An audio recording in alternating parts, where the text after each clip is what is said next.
Masters of the Universe Classics is the greatest Masters of the Universe toy line ever made.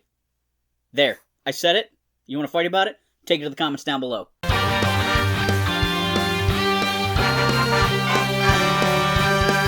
Welcome to Pegwarmers. I'm Kevin, and I'm here to talk about toys. Today's episode features me working on setting up the toy room, focusing on Masters of the Universe Classics, as well as a field report about thrifting and flea marketing, and going to Ollie's from Pegwarmers correspondent John Winters IV. You may remember John from our Choose Your Own Adventures episodes, as well as a few others.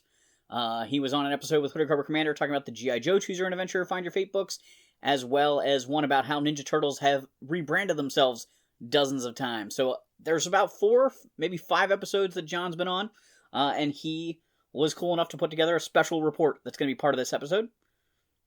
So let's dig into it. Hi, I'm John, and this is Pegwarmers, and I'm currently in the back of my van in the middle of a thrifting holiday. A few weeks ago, Kevin did a video on Pegwarmers about going to Ollie's trying to find G.I. Joes that people online keep saying are showing up. He didn't find them. In the comments, I mentioned that I was going to go to Philadelphia, go to those Ollie's, and find the Joes he missed. What Kevin didn't know at the time was I already had a trip planned to Philadelphia and was heading there for a literature and pop culture conference. And I decided to make that trip take a little bit longer and be a little bit more fun. So on the way from North Carolina to Philly, Pennsylvania, I decided to take my time, leave a day early, and spend some time in some thrift stores. Some Ollie's, some Ross's, and some discount shopping for toys. And whatever else I found. My main collecting interest, as you know from other Pegwarmers videos, is interactive fiction, interactive DVDs, interactive comics. Sadly, I do not find those in the wild very often, so most of that I have to buy online. But I do occasionally just enjoy spending some time looking around some thrift stores and some Ollie's, some discount bins. I've been living here for over a year now, and I'm getting frustrated with the pace at which I'm getting the toy room set up. There's a lot of progress that you probably haven't seen, because I've been bad about doing, like, toy room setup videos. I have ideas. I have some B-roll filmed of some of the stuff, but often I either have time to work on setting things up and not really, like, putting lights up and filming, or I have to get an episode done. And so this weekend, one of my goals was to get the last display case attached to the wall and get the doors on it that hadn't been set up. I got my brother-in-law to help me put the display cases on top of, like, the IKEA cubes they sit on back, I think, at Thanksgiving or Christmas last year. So I'm like, gotta get this done. And so I started working on putting the Masters of the Universe stuff, Masters of the Universe Classics figures into this display case. The line is bigger than this display case. It doesn't all fit. But I'm trying to do, like, the best I can to get as much of it on display as possible. So MOTU Classics, I did not get in on the first couple years of the subscription.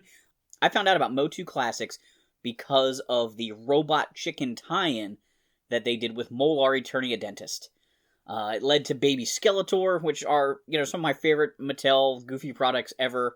It's how I found the Pixel Dan channel, because he was doing videos on these MOTU Classics figures that were selling out instantly, but I was eventually able to subscribe and pick up a lot of the key characters through Cyber Monday sales that Mattel would run, and then I was just kind of like an all-in member.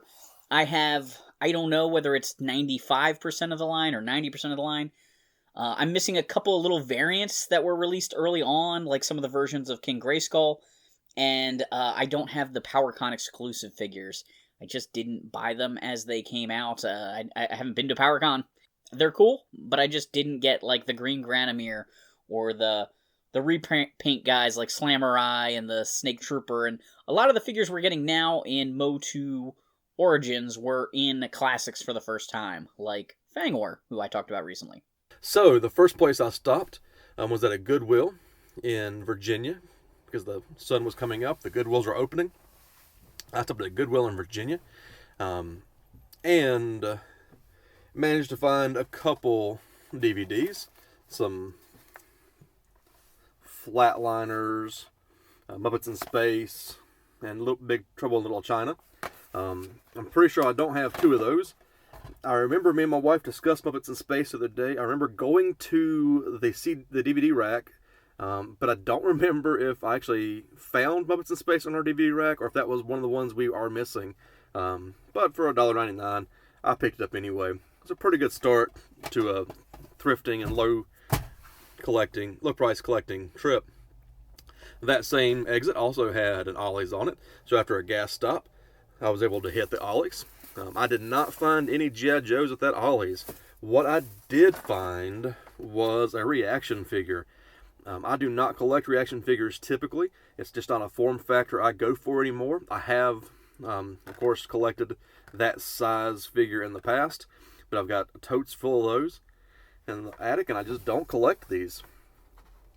At a local Ollie's, I had found one of these Lucha reaction figures, but it was the masked on the trunks, kind of the regular figure. And I remember saying to myself, if I found one with a suit, I'd buy a Blue Demon with a suit.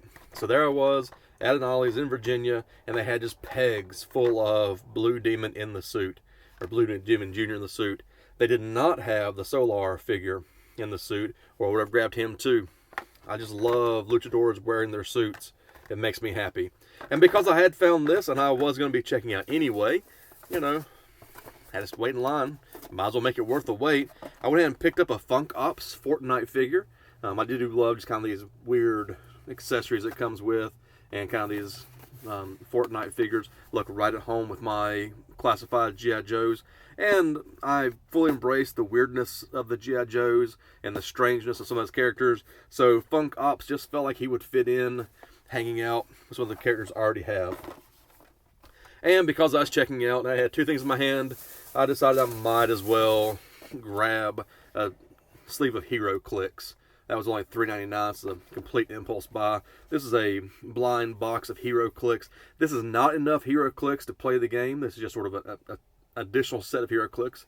So if you already have a base set, if you're already playing Hero Clicks, this is a 2015 set of Nick Fury Agent of S.H.I.E.L.D. Hero Clicks line. And I've got, 5 figures. I'm curious how they did the Build-A-Figure, or the Build-A-Clicks concept. If I have 1/5 of a Hulkbuster, I'm going to be upset because I'm probably never going to pick up any more of these Hero Clicks. But we'll see. Seems like an odd line to be doing a Build-A-Figure, Build-A-Click sort of piece. I do like Hero Clicks. It's an interesting collectible game. Maybe we should talk about that more at some point if Pegwarmers has not already. And so I was off to a pretty good start. The first real stops of the day. I'd found some DVDs. I'd found some figures. And so back on the road I went. I have 10 to 12 hours of drive, which I broke up between stops. Okay, so I have this big display case over here, not far from where I sit to film these. It has 6 shelves.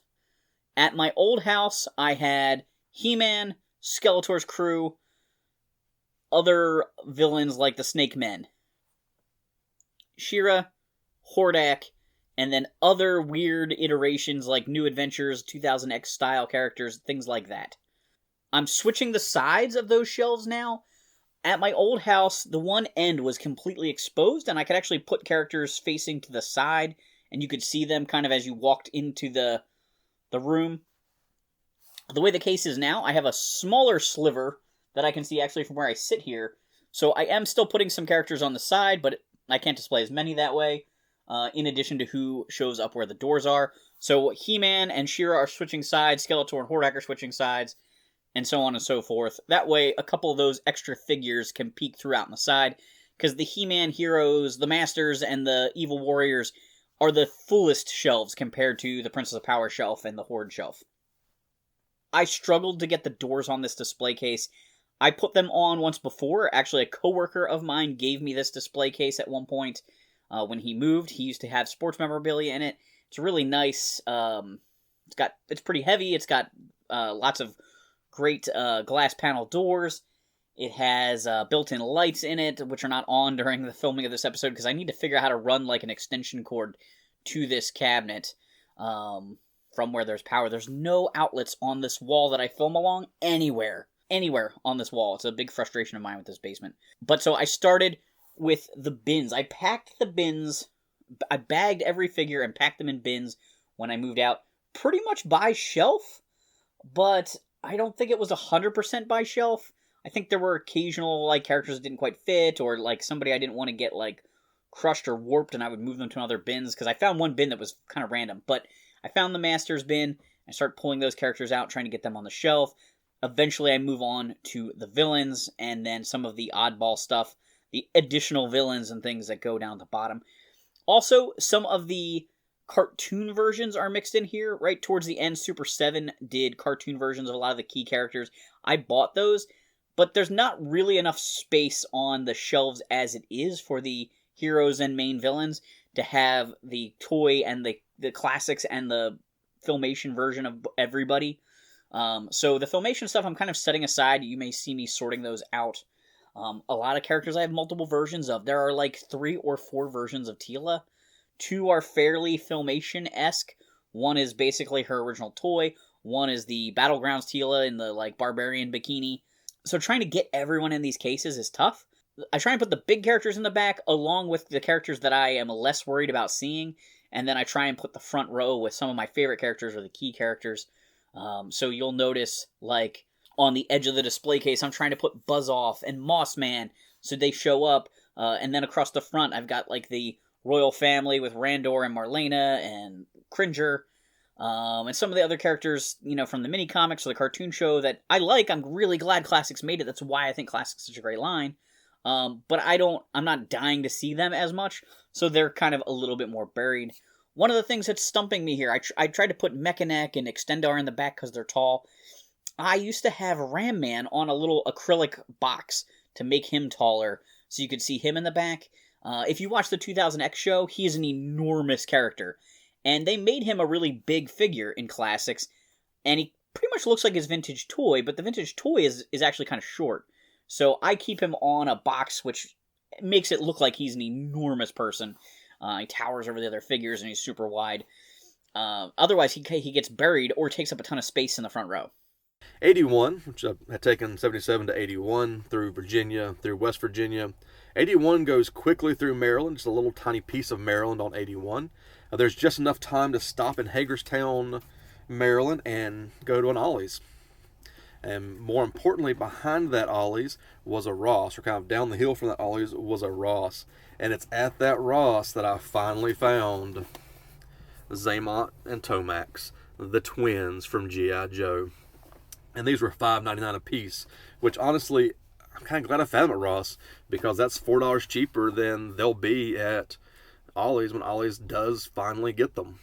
And Ollie's probably will finally get these. They are videos of other people online finding these at Ollie's for $9.99. I found the twins for $5.99. I did leave behind Stalker. They had another set of twins, which I didn't pick up. I left those for other collectors. I did leave behind Stalker. I love G.I. Joes. I'm really not trying to collect this line too aggressively. I don't really need 45 other Joes to pair with these twins. So I left behind Stalker. I'm more into the Cobras than I am the Joes. I'm more into the wild and crazy characters than I am the straight military folks. So I grabbed my twins, left that Stalker behind, left behind another set of twins and Stalker. Most of the Marvel Legends figures were $9.99. Not anybody I really was that excited about. Left those behind too. I did grab a Chaos Double Agent while I was there. Only one. I thought about getting 2. There was no price on it though, and so I decided I was just going to carry one to the cash register and see what happened. If they'd said $9.99, I would have left him behind. I could just kept him. But luckily, he rang up at $5.99 like the twins did, because the cashier didn't feel like looking it up. And for $5.99, this is a great figure. A little slimmer body build than the Classifieds, same scale. And this guy's got a cool, funky golden gas mask, a nice white suit, and a cool Tommy gun that's white and gold. And I've thought about getting 2 of these when I get them home finally and can open them up. I thought about getting 2 of these because, I don't know, something about the twins in a white suit just makes sense to me. Maybe a water decal of a Cobra logo on one guy's left breast pocket and the other guy's right breast pocket. I'll be able to make some white suit twins. That might look good. You have kind of strange hands. I'll probably swap those out too. I've got spare hands. I've got more hands than I need. And while I was waiting in line to check out with my unpriced Chaos Agent and my twins, I did find a Marvel Legend that I thought was pretty cool. It's an older one. It's a Marvel Legends Madam Hydra. I always liked Madam Hydra in the comic books. I'm a big Hydra fan, which also like Cobra.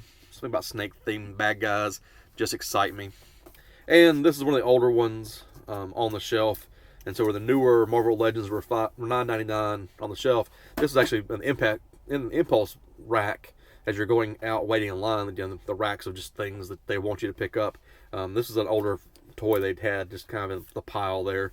And so it's $5.99. So for $5.99 I got this good looking Madam Hydra figure. She's got two really nice pistols that I think the Baroness will probably appreciate coming home. And then one random leg, because it's a Build-A-Figure. And so I've just now have one random leg of Marvel's controller, and I'm probably never going to have the rest of him.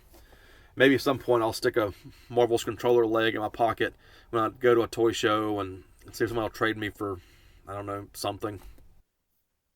So here you can see I'm starting to set up some of the bad guys. I'm hunting for the Skeletor variants. I try to have the He-Man and Skeletor variants in the front. I'm trying to put some of the key characters to the side. Scareglow's off to the side. I did experiment a little bit with like Web Store if I could have them hang from the outside. But I scrapped that idea.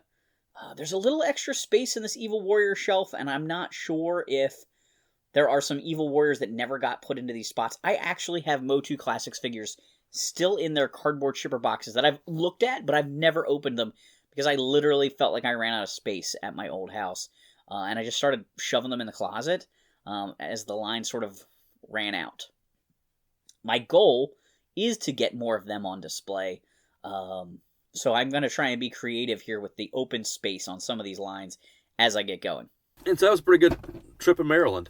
Then went on into Pennsylvania. Left 81 for Highway 30. Eventually, Highway 30, the old Lincoln Highway, is a beautiful road. I was hitting it in the evening as the sun was going down and had some beautiful weather.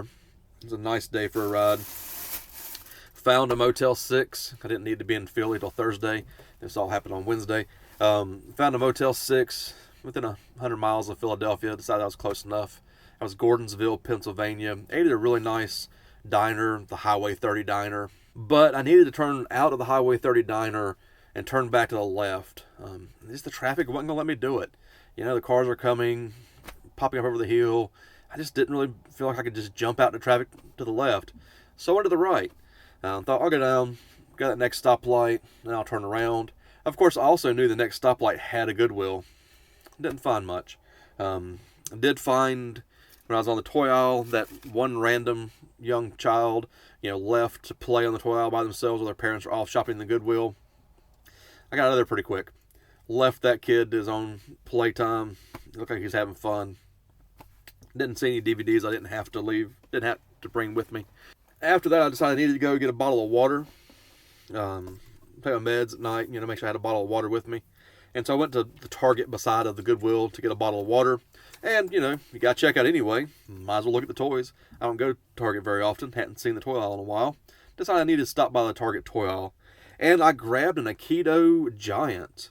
This is a bigger Aikido figure. The regular Aikidos are a little bit smaller. Not much. A little bit smaller. Aikidos, if you've never played with the Legends of Aikido figures, they have this kind of a rock'em sock'em robot sort of thing where you've got two figures and you're going to fight them against each other.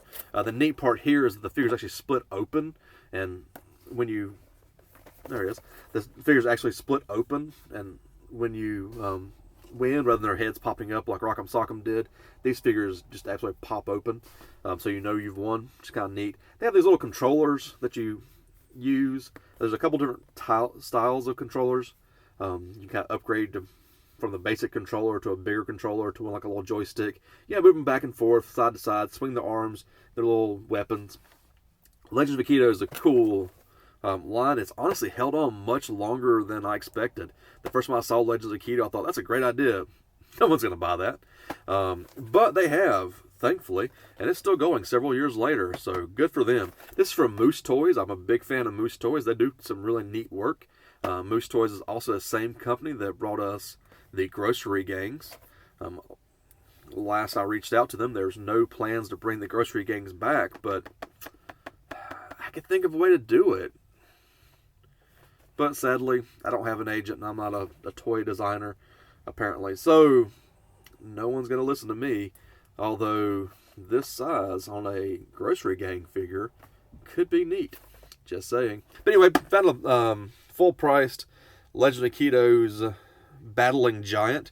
Because I like the game. I like the collectible aspect of it. I'm a sucker for that. This is a roughly lizard-looking fellow. Titan Fly Swat. Sort of look like a lizard to me. Some kind of frog, maybe. I don't know.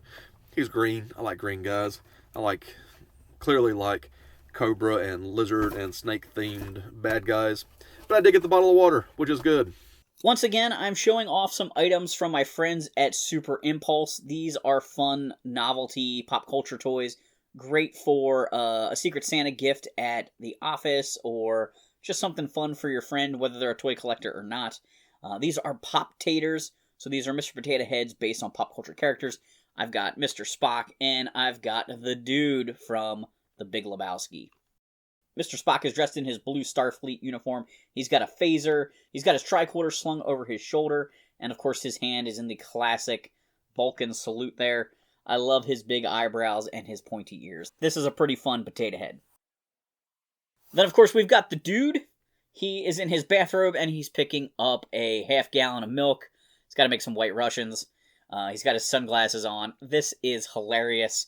One of my favorite Pop-Taters. I kind of love that they're doing some of these, I hate to call them lowlives, but him and Silent Bob and just some of these, indie cult classic movie characters that are sort of, less reputable, maybe, than some of the other characters that we know and love that get action figures all the time. I just think these are super funny.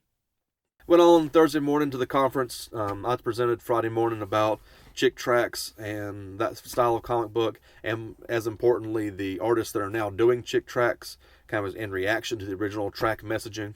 It was well received. Had a great conference.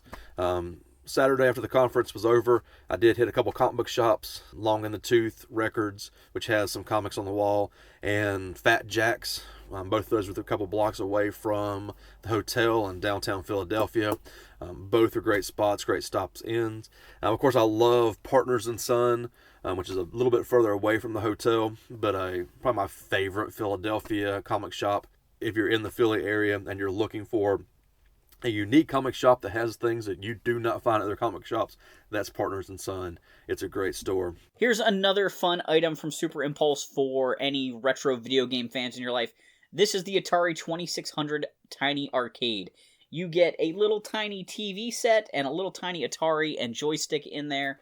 It comes with several games built in, including Centipede, Pong, Missile Commander, Breakout, Asteroids, Combat, Warlords, Millipede, and Tempest. And as an added bonus, you get Pac-Man. I think this thing is pretty fun. I can't wait to pop it out of the package and play with this thing.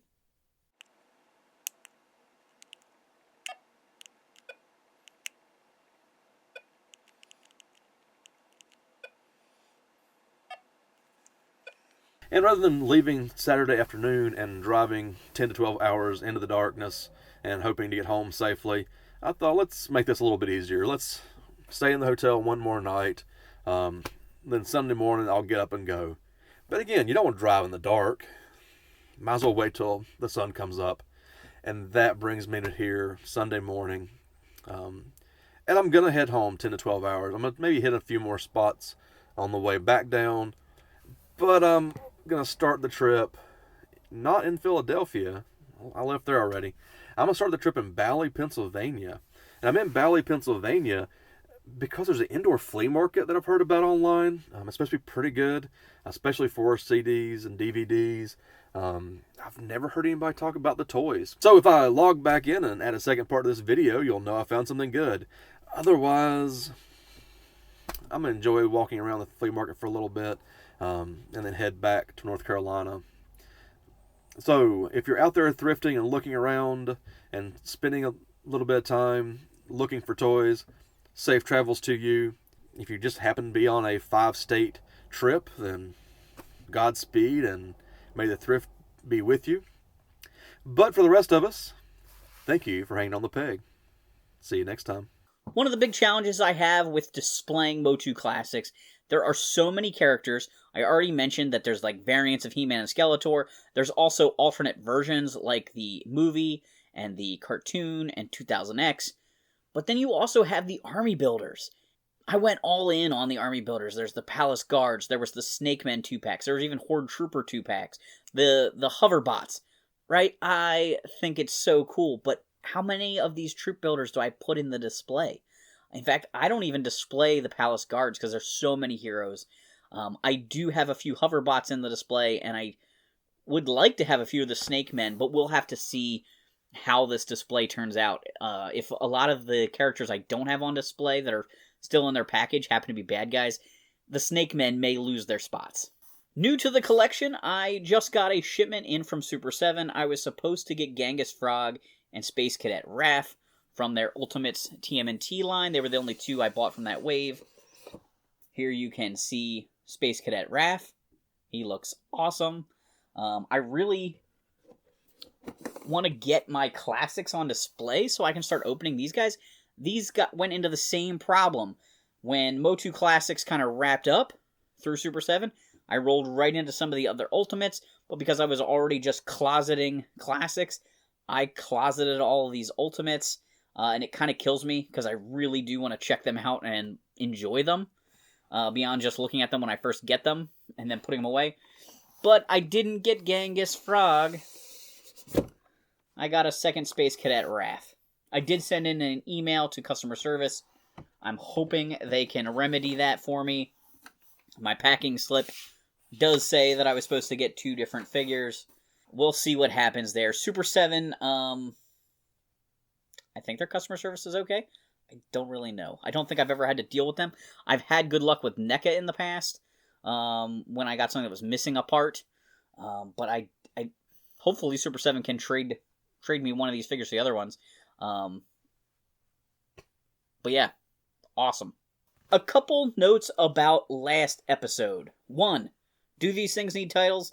Apparently, yes, they do. Last week's episode that had a silly thumbnail and a silly title underperformed majorly. So, I'm sorry, guys. I guess you weren't interested in that one. Also, I have to apologize about the glitch at the beginning of that episode. There was like a couple seconds of blackness. I know how that happened. I don't really know why it happened. Like, it was a really dumb mistake, but I kind of know what happened there. I just screwed it up and didn't catch that I hadn't moved the clip over. Anyway, sorry about that. And the cake pan, the G.I. Joe Hawk cake pan I showed off. I was going to flip it, but I've decided to rehome that. It is going to a friend's collection. The people on Patreon, my supporters there, already know all about it from a bonus video, and maybe someday the destination that it went to will be revealed. The peg warmer for this episode. I was recently at my Target. I snapped a picture of a bunch of Tiger Force Dusties hanging on the peg. I went back this week, and Tiger Force Dusty is now joined by Tiger Force Flint. Tiger Force Flint is one of the few classifieds I've skipped. I'm not really a completist on the line, but I have most of it. It's very few ones that I skip. I didn't like how they did the tiger stripe over his eyes, so I skipped him.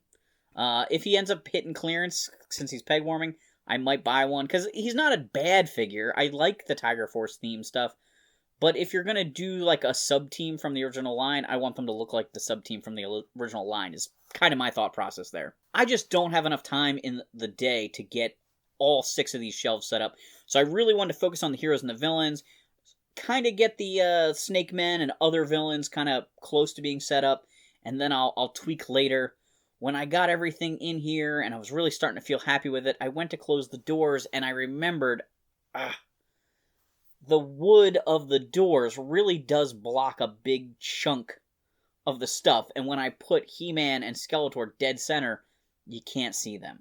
So when I get done kind of pulling all the stuff out and figuring out what fits, I do need to shift. And I think what I did before was I shifted like Battle Cat one way and Panther the other way, so one version of He-Man was in view, and I sort of put the variants in the center where they get blocked by the wooden dividers, and then when I open the display case, because I'm showing that collection to somebody, I open the doors. Then you can see them all, but that way the most number of characters are viewable when the doors are closed. So, I gotta work on that at some point. The past couple of episodes have been kind of random. I don't know if that's good or bad. Trying to, give people a lot of what they want. I've been struggling, trying to set up some of the episode filming with guests, and just work got in the way. Other people's schedules got in the way. A delay in a collab. Like, just stuff happens. I'm trying to pump out fun episodes for you guys. So let me know if you like or dislike these kind of episodes, kind of like how the other one was Flea Market, as well as sort of other random stuff. This episode's kind of a random mishmash as well. I have to give a huge shout out to my buddy John Winther IV for all his help with the special report this episode. I think it was kind of fun to hear from somebody else and see what else is out there. Somebody on a road trip doing some toy hunting. And you can check him out on Amazon. There'll be a link in the description down below if you want to check out any of his works as a professional author. Do me a favor, hit the like button, subscribe to the channel if you haven't done so. If you want to support the channel further, consider joining us on Patreon. And thanks for hanging on the peg with me.